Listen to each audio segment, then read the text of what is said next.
നമസ്കാരം. പ്രത്യേകമൊന്നും പറയാനില്ല. നമ്മുടെ രണ്ട് ചെറുപ്പക്കാരായ നമ്മുടെ നാട്ടിലത്തെ കുട്ടികൾ അവർ പോയത് എങ്ങനെയാണെന്ന് വെച്ചാൽ ലഹരി വിരുദ്ധമായിട്ടാണ് അവർ പോയത്. അത് ഏറ്റവും നല്ല പ്രചോദനം നൽകുന്ന ഒരു കാര്യമാണ്.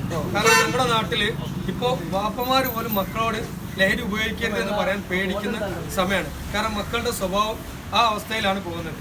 ഈ സമയത്ത് നമ്മുടെ നാട്ടിൽ ലഹരിക്കെതിരെ ഇവിടെ നമ്മുടെ നാട്ടിൽ കോട്ടയത്താഴത്ത് നിന്ന് കന്യാകുമാരി വരെ രണ്ട് ചെറുപ്പക്കാർ പോയിട്ടുണ്ടെങ്കിൽ അവർക്ക് പിന്തുണ പ്രഖ്യാപിച്ച് നമുക്ക് എല്ലാവർക്കും ലഹരിക്കെതിരെ ഒരു പെട്ടിക്കൽ ചെയ്തിട്ട് ഇവിടെ ഇത് നിർത്തിയാൽ വളരെ നന്നായിരിക്കുമെന്ന് തോന്നുന്നു.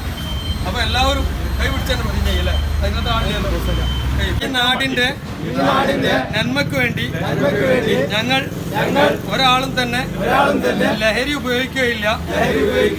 ലഹരി ഉപയോഗിക്കുന്നത് കാണുകയാണെങ്കിൽ അതിനെ എതിർക്കാനും അതിനെതിരെ രംഗത്ത് വരാനും ഞങ്ങൾ എല്ലാവരും തയ്യാറാണ്.